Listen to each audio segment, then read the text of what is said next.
Hey guys, welcome back to another video here on the channel. You join me here at the 2024 Mama Spring Rally, where behind me I have the all-new 2024 Fiat 500e red trim level, which is the cheapest version you can currently get in this all-new next generation Fiat 500.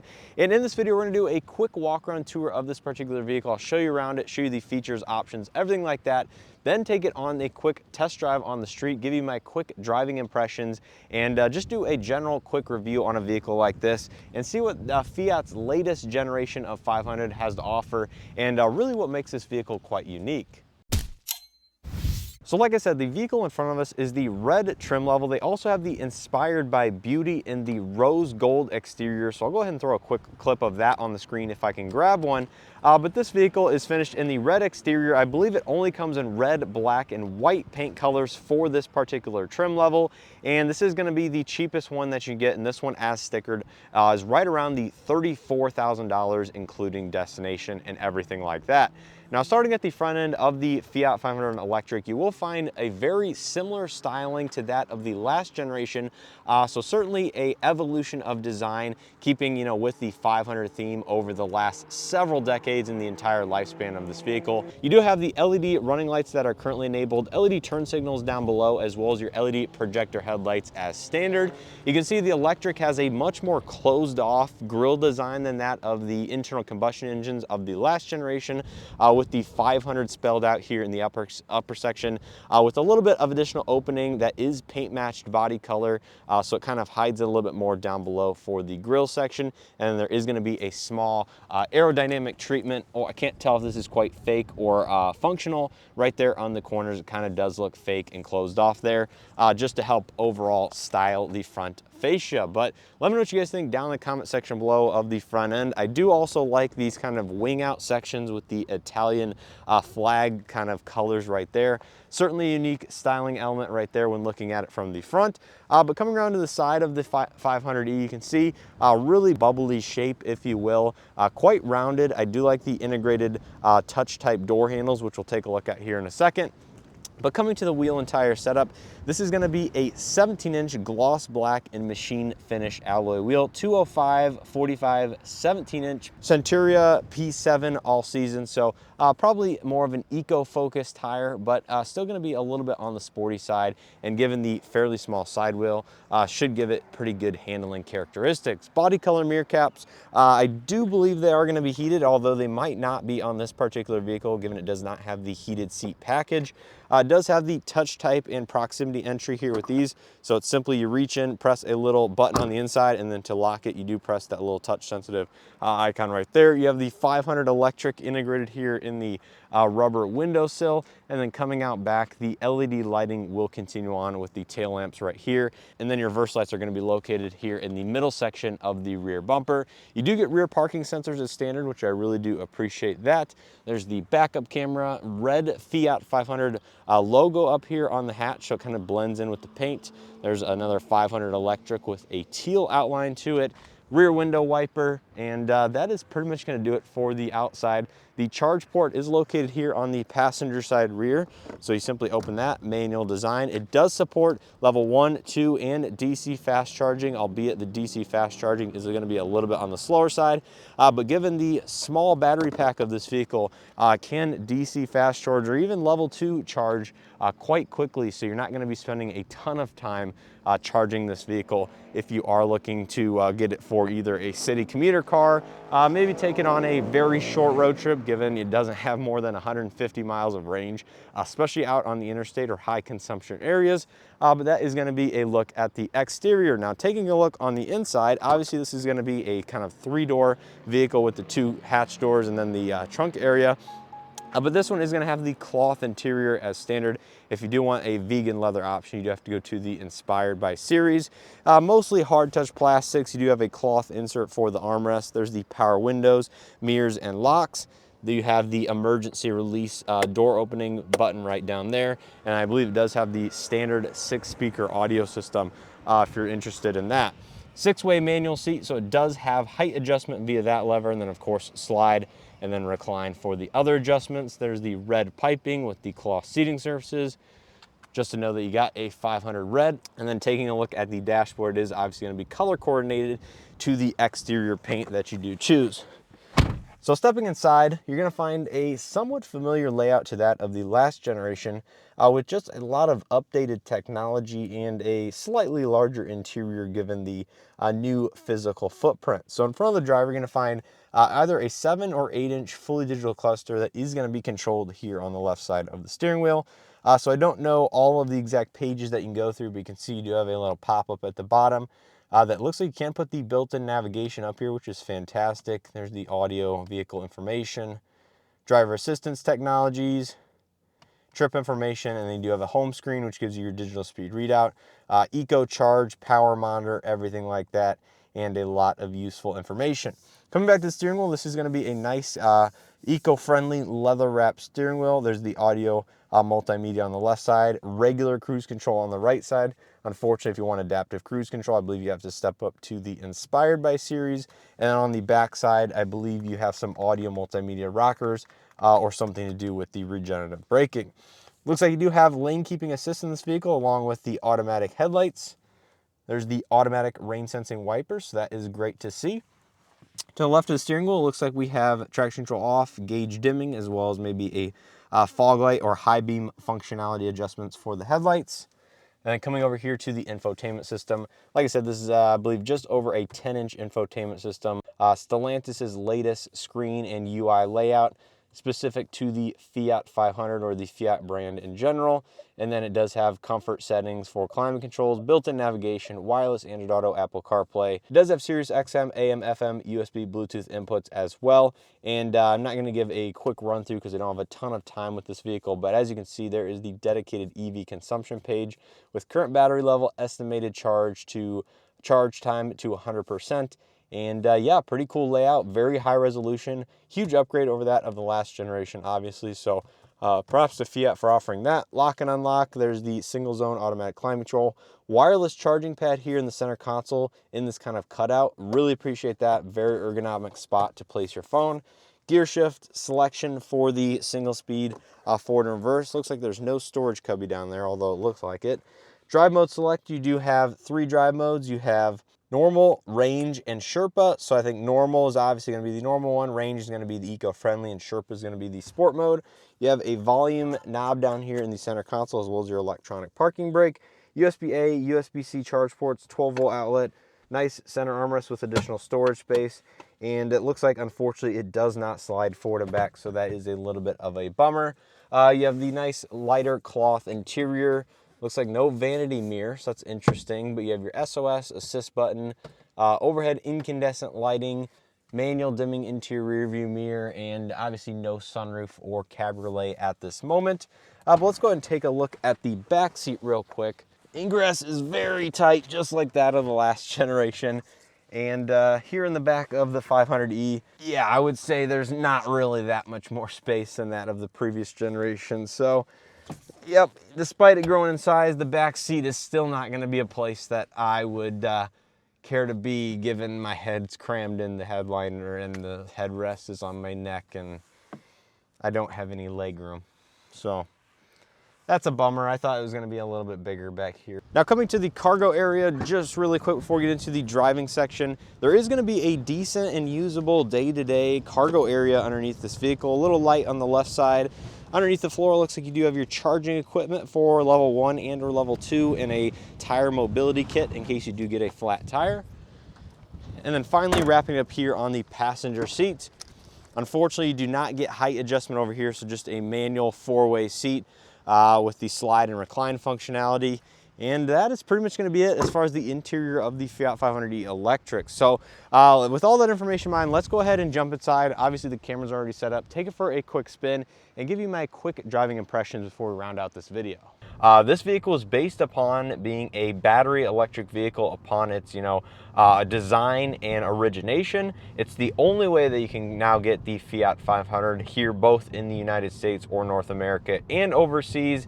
And I'm excited to just experience this generation. It grew slightly in size over that of the previous generation model. Like I said, was designed to be a battery electric version, so that changed some of the interior layout aspects, everything like that. and we are going to take it out for the first drive in my overall first driving impressions. Now, this vehicle is currently sitting at 100% state of charge, has about 149 miles of estimated range on the dashboard here, and let's go ahead and give her a little send. So this vehicle has about 117 horsepower and I believe about 139 pound-feet of torque out of the single motor powering the front wheels only. Of course, this vehicle is not going to be offered all-wheel drive, and the battery size and everything like that is obviously going to be tailored to that of a city type of driver or driving environment, given the maximum range of about 150 miles. First impressions is, well, it feels like a very, very kind of tiny subcompact car, runabout that would do very well out in the city environments. And yeah, I'm really impressed with the some of the interior and the overall updates to the platform in general, because as we know, the last generation Fiat 500 was really pretty basic, economical on the inside. But wow, that's 60. That's not that bad. I think 0 to 60 is probably feels around the 7-second range or so. So not a slow car by any means, but certainly when you are pushing it like that, you are going to start to eat up the usable range and the amount of energy through the fairly small battery pack. Now, this one that I'm currently driving is the Fiat 500e Red Edition. I believe it comes in red, white, and black exterior colors only. It is the base trim model available in the Fiat 500, so it is the cheapest version that is currently offered here in the United States, only in the hardtop configuration, so you cannot get the Fiat 500c here in the US as of yet. I kind of expect that to come at a later date, but we will have to see as to whether or not that is actually going to be the case. Now, turning on to these back roads here, going through these little twisty section. I love this section of roadway here. Out at Road America. We did get a little bit of weather last night, some severe storms, so there are going to be sticks and branches down, so got to be cognizant of that. But this car stickers for just over $34,000 as equipped in this red variant. They do also have the Inspired by Beauty here in the rose gold exterior, so I'll go ahead and throw some video and footage up of that car. It does have a little bit more options on that one, including the vegan leather, obviously some more features, including the level 2 driver assistance technologies, adaptive cruise control, everything like that. But sending this car through these twisties is quite fun and enjoyable, I'm not gonna lie. This is awesome. Very nimble. You can really feel the low center of gravity from the battery pack mounted beneath the floor. Obviously going to still be a fairly lightweight vehicle, especially in the grand scheme of things being electrified, still fairly light. So we'll go ahead and throw it into the Sherpa mode, which I was told is the sport mode in this vehicle. Now, one thing to note is that it is actually a fairly windy day outside, and I'm actually surprised at how isolated the cabin in this vehicle actually feels. So here inside of the vehicle, I believe it's just the normal, noise isolation, single pane glass, everything like that. So there's nothing super special about, the side glass to my knowledge. And it still is a very quiet platform and vehicle to be in, especially considering there's gusts of like 30 miles an hour outside. So very impressive here with the Fiat 500e. There's the Kia EV9 that's also at this event. But yeah, I mean, if you're looking for a very small kind of commuter city car, this is certainly going to be something that I might consider, considering the larger size of this vehicle over that of the previous generation. Obviously, this one being a next generation Stellantis vehicle does have the updated technology here inside of the cabin. So you have the nice, I believe, just over 10-inch screen infotainment here in front of the actual driver. Has all of your dedicated EV modes. I really do like the EV instant consumption page that you can actually see here on the screen. Gives you your motor output in terms of kilowatts, climate control, the amount of energy that is being used there, your current battery level, as well as your estimated charge times for fast charge, 240 volt as well as 120 volt, all on the screen right there. Now, this one being a fairly small battery could be something that you could charge on a 120 volt outlet overnight fairly regularly if you need to, given you aren't generally charging the entire size of the actual battery. Yeah, I mean, this is a very cool little runabout city car that I could see recommending to people if you don't need a lot of range. I think the only aspect about it that I would be a little bit concerned about is going to be the price point. Now, this vehicle does qualify for the $7,500 federal tax credit through a lease only. So basically, Fiat is passing the $7,500 through to you in the form of a subsidized or discounted lease.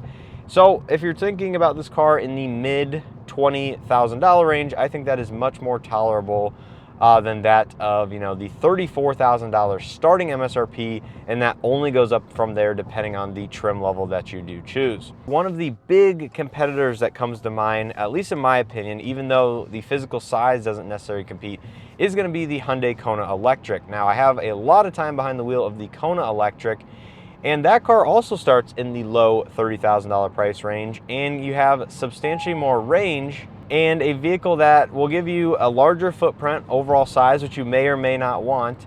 And you also qualify for either the federal lease tax credit, or Hyundai has typically been passing on $7,500 in the form of a bonus cash rebate at the time of purchase. So that vehicle can also be had either in its standard trim level or some of the higher trims for as cheap, if not cheaper, than this vehicle right here. So I think that is certainly something to consider, and you also are going to get a minimum of 200 miles of EPA estimated range with the smaller battery in that vehicle, or up to 261 with the SEL or limited trims with the larger battery packs. So all things considered, I think that is one of the things that comes to mind when I'm looking at the Fiat 500e and considering as to whether or not I would recommend it to people if they're in the market for a small, subcompact EV such as this, is that you can get other options out there in either this segment or a slightly larger segment for the same amount of money. But with that said, those vehicles might not have as much personality and character as this vehicle, so I see what Fiat is doing with the 500 electric and why this vehicle kind of is really a great fit to be an electric vehicle in a city car, because you're going to get the best efficiency in slower speed, environments such as that of a city. But it is something kind of a tough pill to swallow in some regards. So this is a pretty cool experience to be a part of. I appreciate Fiat bringing out the 500 electrics to this event. I think they did have to trailer one or both of these up there given the range of these vehicles. But yeah, if you're looking at this new Fiat 500, I would totally check it out. See if your local dealership has one or has any on the way, and give it a shot. Take it for a drive, see what it's like, and let me know your thoughts in the comment section below. So with all that being said, that's going to be my quick first driving impressions. Not the fastest in the world, but not bad for slower speed, putting around town or zipping in and out of traffic. Space on the inside is not bad, bigger and better than that of the last generation. Price point's a little bit on the high end, again, considering the feature set that you're getting here in this base model. No heated seats in this particular trim level. Fairly bare bones, although you do have a lot of the nice digital dashboard as well as the infotainment system. No adaptive cruise control on this vehicle that is found on the Inspired by series. I do like some of the center console layout. This kind of has Mazda vibes to it, given you have the volume and drive mode select and everything down here in the center console area. Cloth seats feel pretty good in terms of comfort, so if you're looking at the cloth seat versions, I would say this is quite reasonable for what you're getting. And yeah, I think that is pretty much going to do it.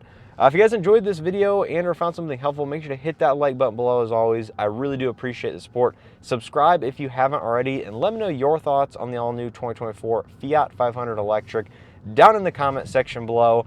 Really would like to see the 500C and the Abarth variant coming here shortly. Hopefully, fingers crossed, that is actually going to become a reality, because that is a vehicle I would totally recommend, even if the price point's a little bit on the higher side of things. I think the 500C in an electric variant like this is really where Fiat should focus their attention, because of just how unique of a product offering that truly is going to be. So yep, I'll go ahead and round out this drive, but appreciate you guys watching. Make sure to check out some additional coverage here of the 2024 Mama Spring Rally, and as always, hope to see you guys in the next one.